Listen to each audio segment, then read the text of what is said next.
Welcome back to the Quantum Connection podcast. Thank you so much for being here today. I'm your host, Vanessa Bolden, with my amazing co-host, Heather Crimson. We have an exciting podcast episode for you today. Such a good one to do this time of year. Today, we're going to talk all about how to build your solar callus and to use the sun as safe and effective healing modality and how to avoid sunburns and the benefits of your tan, because tans look really nice, but there actually is a huge benefit to having a tan as well. So thank you so much. And for tuning in, please remember to rate and review the podcast if you have a moment. We greatly appreciate that.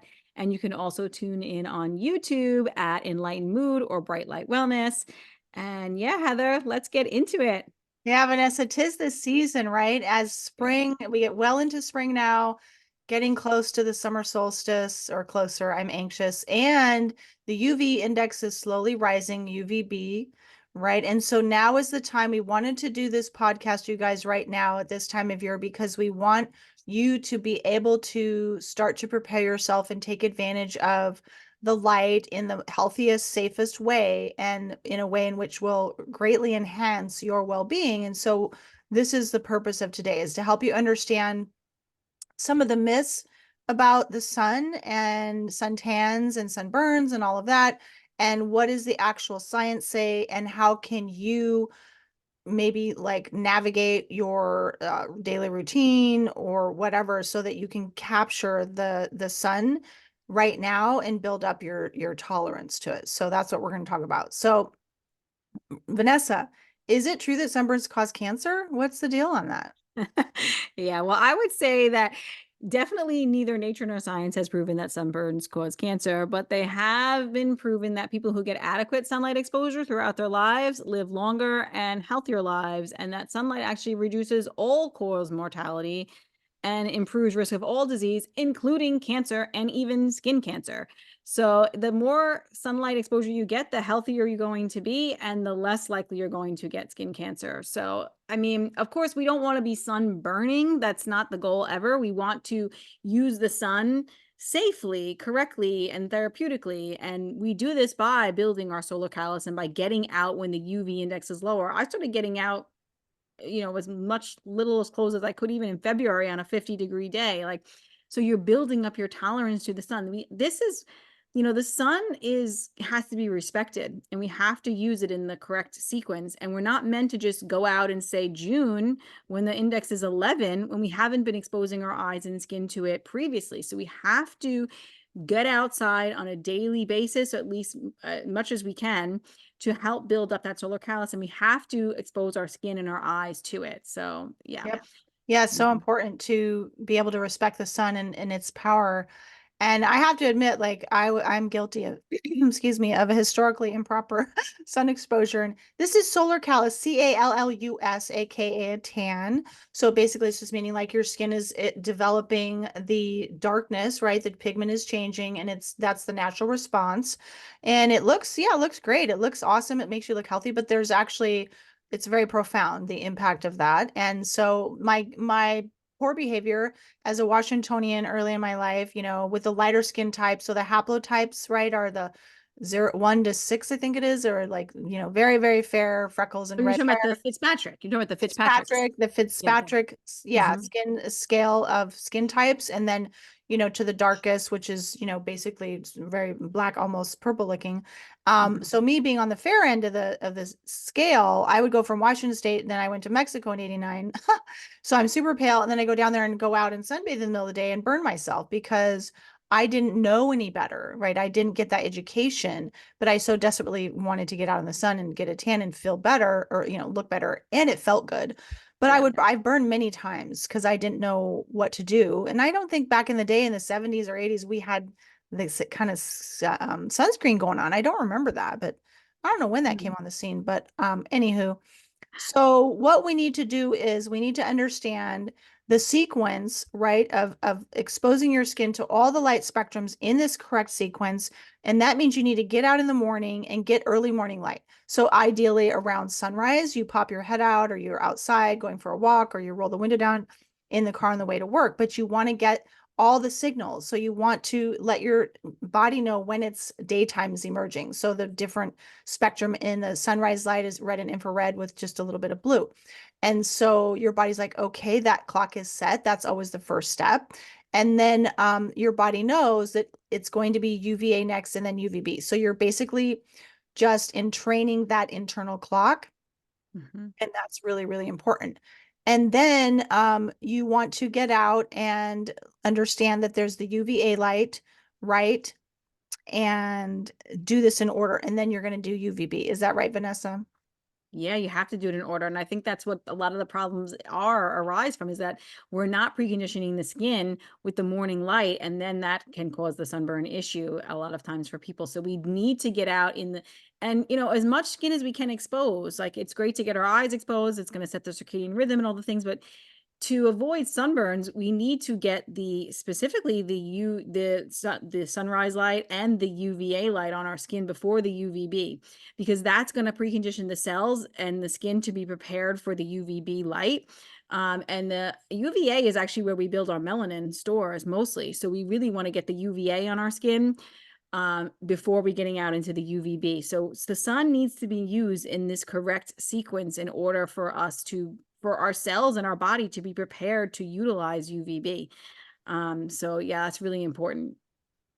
Yep, super Yeah. important to go in order because that's how nature intended it is there's a beautiful rhythm and sequence. And so as it gets warmer, it's easier to have more skin exposed in the spring and summer, and you want to take advantage of that. Even if it's cooler in the morning, get out there with shorts on or a tank Mhm. top, right? And just let your skin feel the coolness, but also get those light rays on your skin and in Yeah. your eyes. So step one again is sunrise and to set your circadian rhythm, get those anti-inflammatory rays, balancing your hormones. Also, you get the cortisol going, and then UVA comes online, and that is really important. No sunglasses, right? Don't wear sunglasses, you guys, for any of this because you're basically giving your body mixed signals and creating a lot of chaos and inflammation by wearing sunglasses. And your body won't be able to take the UVB light if it hasn't gotten the proper signals beforehand.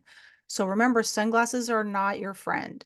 Yeah, and actually, what happens with sunglasses is it's the cortisol issue. So what happens is we get outside, we actually need enough cortisol in our system to prevent sunburning. So what happens is if we get outside and we see the sunrise, right, that'll tell our body to, okay, we're going to release the cortisol, we're going to suppress the melatonin, exactly what we want to do, right? And then we get out in the UVA and we're doing the things, and then now we put on sunglasses in the UVB. And the body's like, wait a minute, it's nighttime, because the message through the eyes goes to the suprachiasmatic nucleus, into the hypothalamus, into the brain. It's telling the body it's nighttime now, and your skin says it's daytime, right? So that's really confusing, number one. But it's going to tell the body to stop making cortisol and to make melatonin again. And this is going to be an issue because it's going to really deplete your melatonin that you're going to use later on, number one, when you're sleeping. And then B, it's also going to not give your body enough cortisol in the system to prevent burning. Cortisol actually helps us prevent burning. And, that's when cortisol should be the highest on a sunny summer day, right? That's when our cortisol should be the highest, not, it slowly will go up as it should rise with the sun, your cortisol, and then it should wane with the sun. So if we're wearing sunglasses, that's definitely going to give our body the wrong message and suppress the cortisol and raise up our melatonin at the wrong time. And when all those hormones are imbalanced, that can really cause us to sunburn. So if we don't want to sunburn, we have to get the morning light in our eyes. We have to get the UVA and UVB, and then we need to avoid wearing sunglasses. Mhm.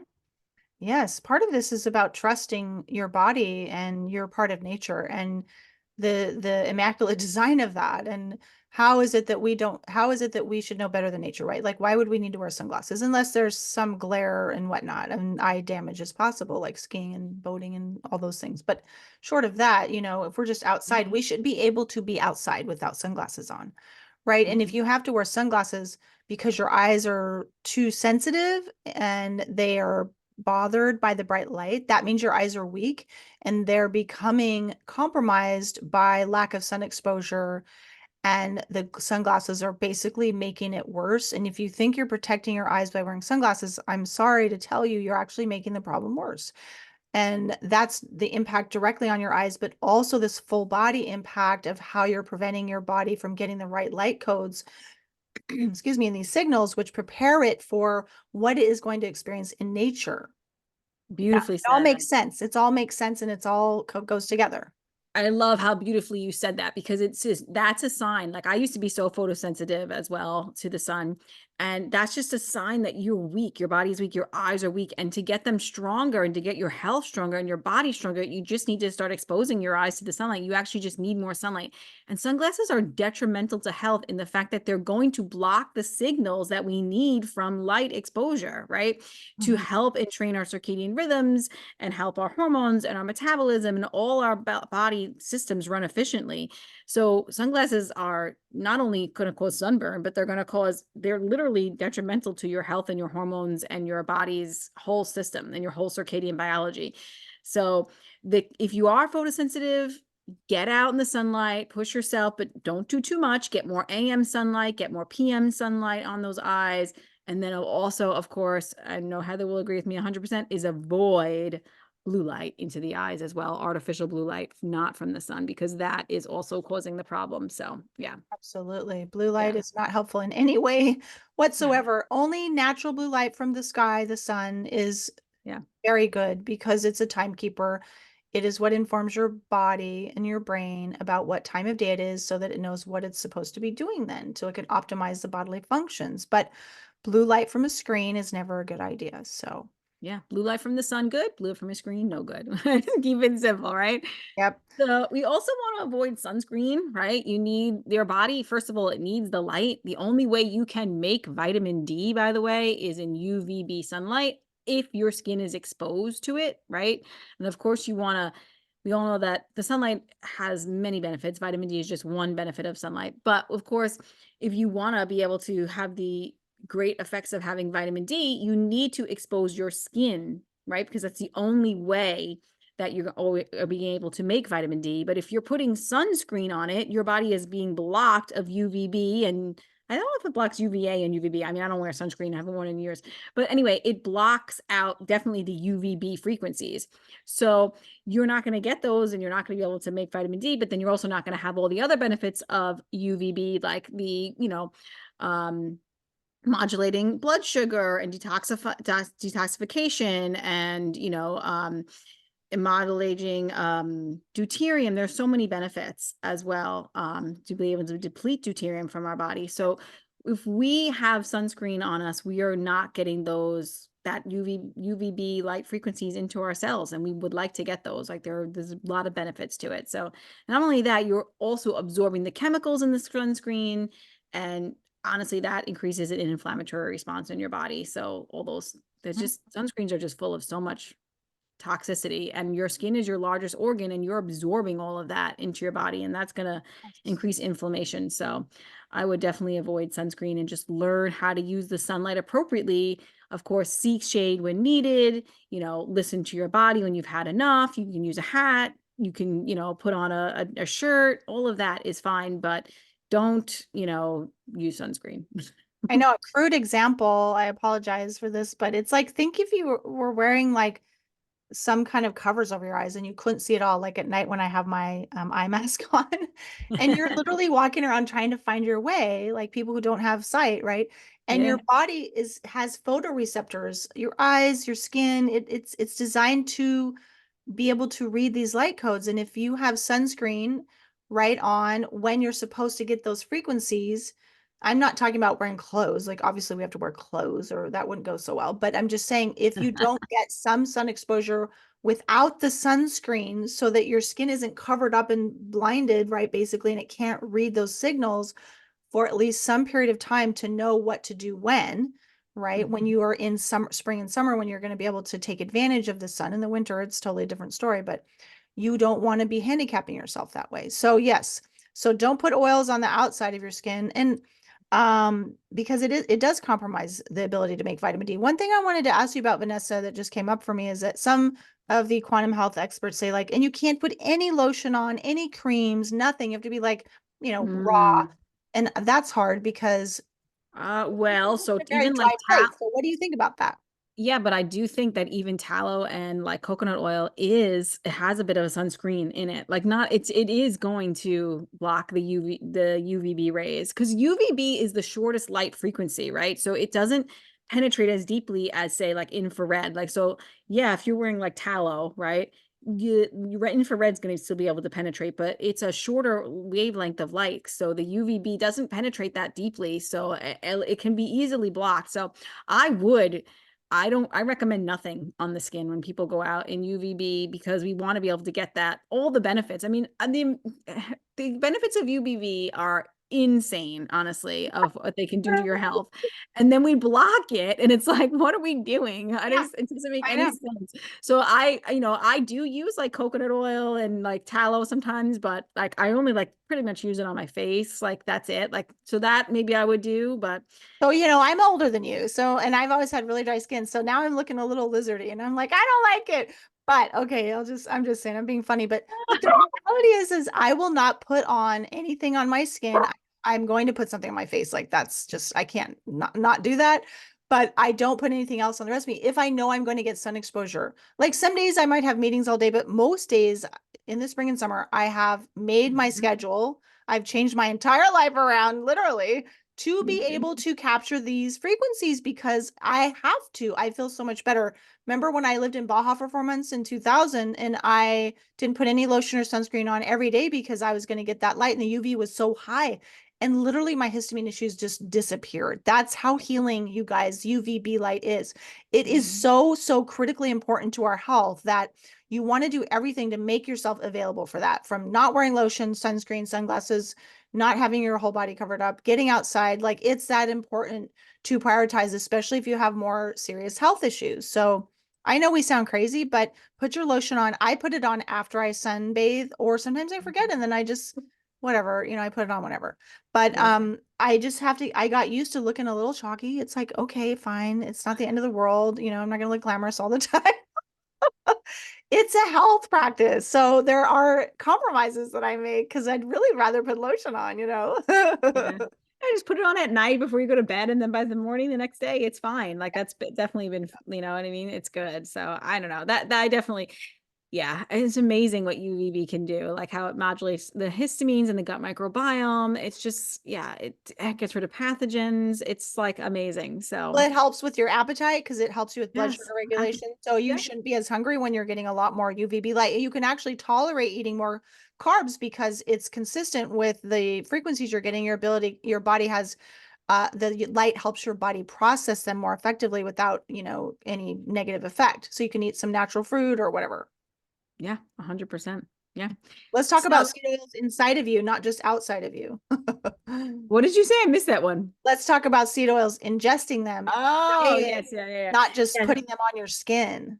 Yes, well, yeah, 100%. So, yeah, you want to avoid eating seed oils. This has been known to, promote burning as well. So, if you're looking to avoid sunburns, you want to limit or completely get rid of seed oils in your diet. And this is, your canola, your corn oil, your safflower oil, your I don't even know, I can't even think of them all. Oh, Cottonseed sunflower, oil, safflower, rapeseed oil. cottonseed, soybean, Thank you. yeah, I corn, just avoid all of these things and don't all use the nut oils. They yes, sound all nice, of that. but And don't they're eat them. in all processed and packaged foods, basically, all restaurants, unfortunately. It's hard to find a lot of good restaurants without it. So you want to avoid those as well because they will be inflammatory in the body and actually they are known to cause sunburn due to, basically the linoleic acid which gets stored in the fat cells and that's why it causes inflammation on the skin. I'd also not a lot of people mention this one as well, but conventional pork and chicken actually, because these animals are not ruminants, they only have one stomach like us. So they actually, if they are eating corn and soy, they will also store linoleic acid in their fat cells. And then you eat that, and then you're getting like seed oils as well. So you want to, I mean, I know that's a little step further, for people, but if you can avoid conventional pork and chicken and get pastured raised that Yeah. are not fed corn and soy, this also comes to your chicken eggs that you're eating or your duck eggs or whatever. So getting corn and soy free is really the chickens don't belong eating corn and soy. They belong eating bugs and grass and things like that. And they belong outside under the sunlight. And this usually requires you not buying from your food store. It Yep. requires you to buy from a local farmer.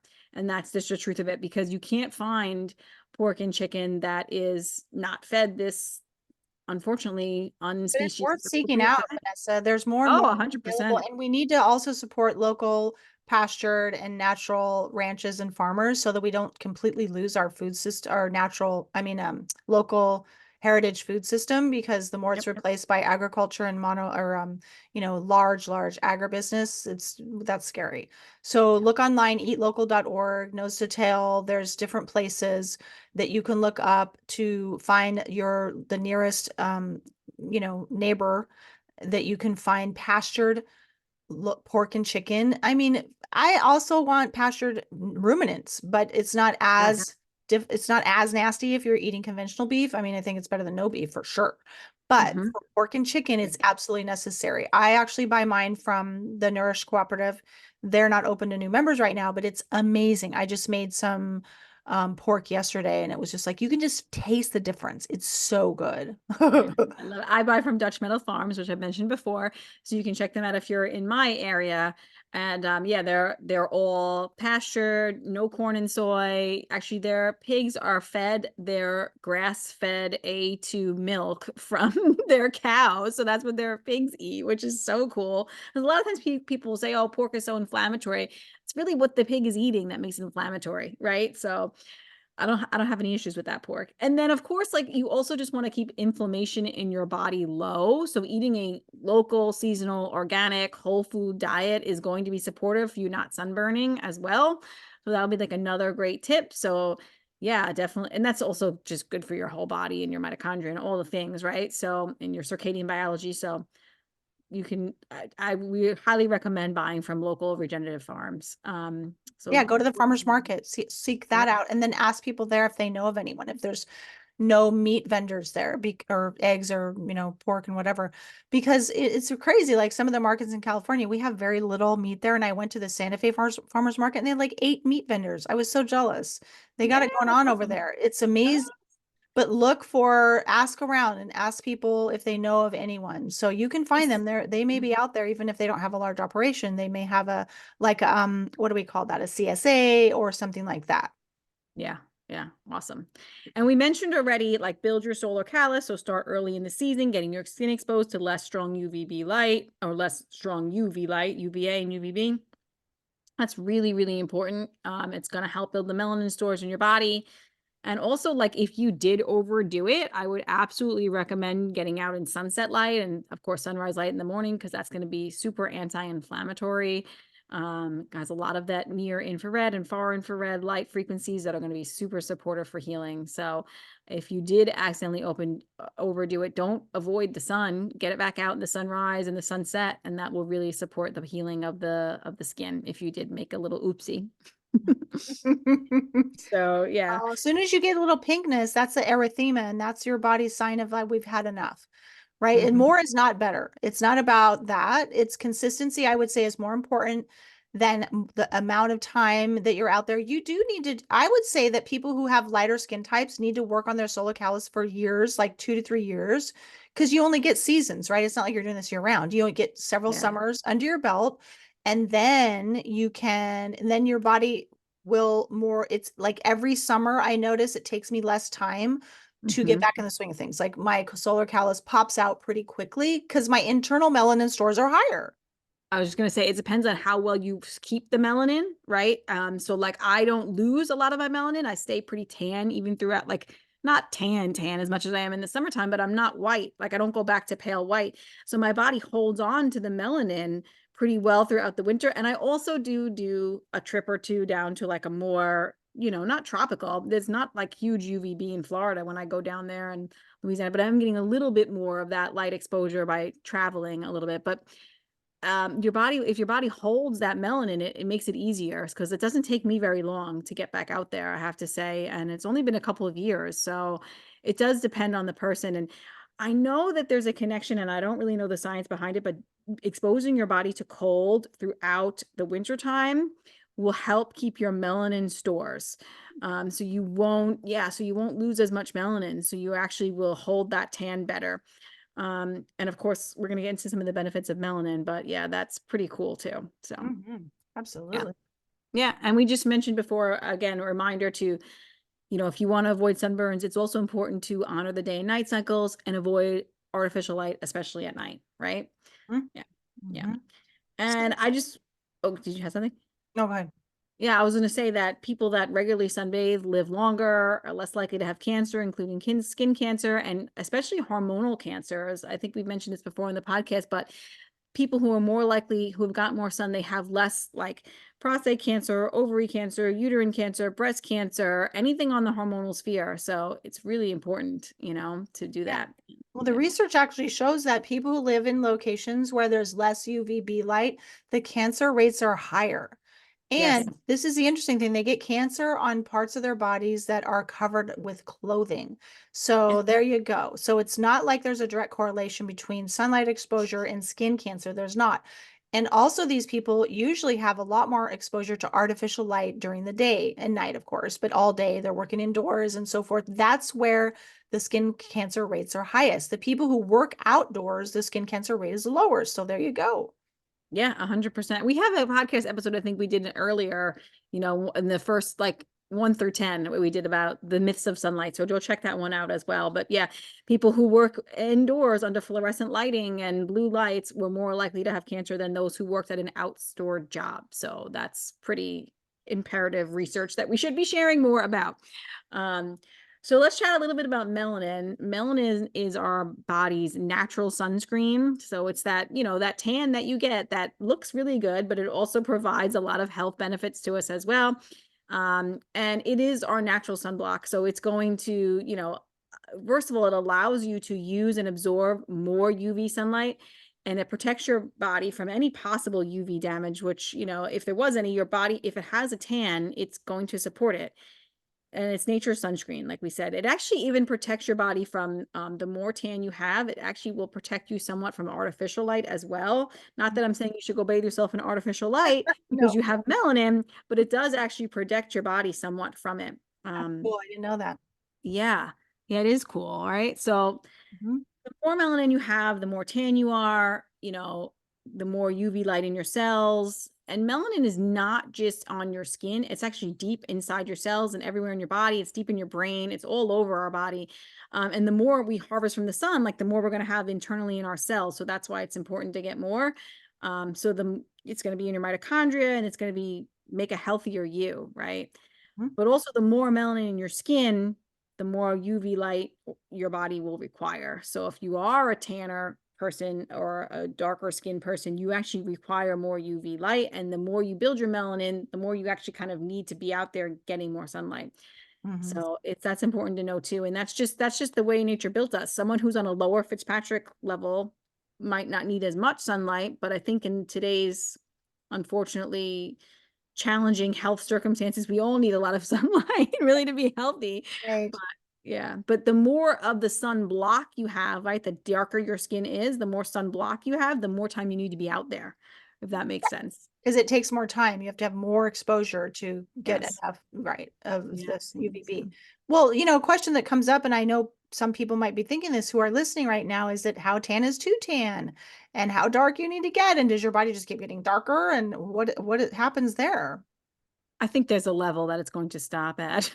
You're not gonna get too tan, you're not gonna get too dark. Your body's gonna modulate that exactly how it needs to modulate it. Well, You I'm just, just saying because people are yeah. thinking that one was it 2 summers ago I had somebody say, "Wow, you're so tan." And it was the way they said it was like it was almost ridiculous that I looked so tan. I think that's amazing. Like, and we not only look better, but we honestly, right? Everybody knows you look better with a tan, right? Yeah, I love the way I look with a tan. So yeah. And then the more of that melanin you have built, like the more of that UV light you can actually, use and absorb. And actually, UV light and blue light from the sun aid in your body's ability to detoxify itself of things like mold that we're all talking about, right? Pathogenic bacterias, parasites, fungus, viruses, all these things. that that sunlight will help your body get rid of those things. So you want to be able to use and absorb that. And then also you'll be less sensitive to those pathogens. And melanin is also one of the ways that we remove heavy metal toxicity from the body as well. So that's pretty cool. And it's an antioxidant and electron donor and provides the body with more hydrogen, which is actually a selective antioxidant. So there's something where when you get when your body builds melanin, it will actually like split the water into different molecules and your body will make more hydrogen. And a Mhm. selective antioxidant just means it's going to go, the electrons that you make from that are going to go where your body needs it, which is really pretty magical in my opinion. So, yeah, it's Wow. amazing. Melanin is really like amazing. The research is still coming out, about it, and we're going to learn a lot more about it, but it's this basically superpower, right? It absorbs all forms of light. It can emit its own light. It gathers everything in to be able to, like you said, Vanessa, absorb toxins, splits water into hydrogen, electrons, and oxygen, which our body needs in the mitochondria, and it's amazing. Yeah. So the more tan you are, the more free electrons you have in your body, Yep. right? Like that's like amazing, right? Just like even when you go outside and you earth, the same thing, you're gathering in those free electrons and they're also selective and they can send it to where the body needs. So it's pretty amazing stuff. So yeah, this is so much fun. I wish we had more time to chat about it. This was like I could talk about melanin and all these cool things, but it's just like nature is so smart. Like we just honor nature and we outside where it belong, the body will do this. Like we don't really necessarily need, to put hydrogen tablets in our water. We could just make our own, right? Like Yep. I don't know. That's my thoughts there. And yeah, we really appreciate you guys tuning in. We hope it was helpful. And if there's something you want us to talk about, please send us an email. Let us know what else you want us to talk about. And if you want to work with us, one to one, that's something that we have offerings on. I have offerings. I have room for 2 one-to-one coaching sessions right now, but I also have personalized healthcare plans where I will work with you and make you a custom plan to support your health goals. And I also have the Get Your Light Right ebook, which is a simple little ebook that you could buy, it's an ebook and an audio video recording of me talking all about sunlight and how to use it as a healing modality. And you can just get that quickly and watch that on your own and then know how to use sunlight to help you with your health. So I have lots of offerings to support you guys. What about you, Heather? Yes, enlightenmood.com. You can find me there, and I do homeopathy sessions. I can do one-on-one, and I have resilience community.com. Check me out there if you want to join me in my group. So many ways to support you guys.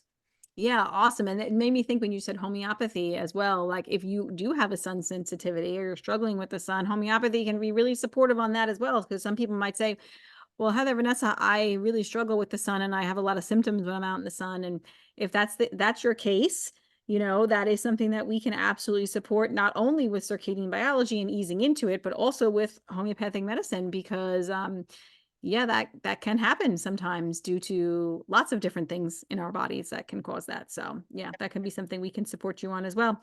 So, we hope you enjoyed this one and it inspires you to take some of these tips and learn how to use sunlight as a healing modality. And we hope it supports you on your health journey. Yes, now go outside and enjoy the beauty of nature, everyone. Thanks for Yeah. tuning in. We'll see you next time.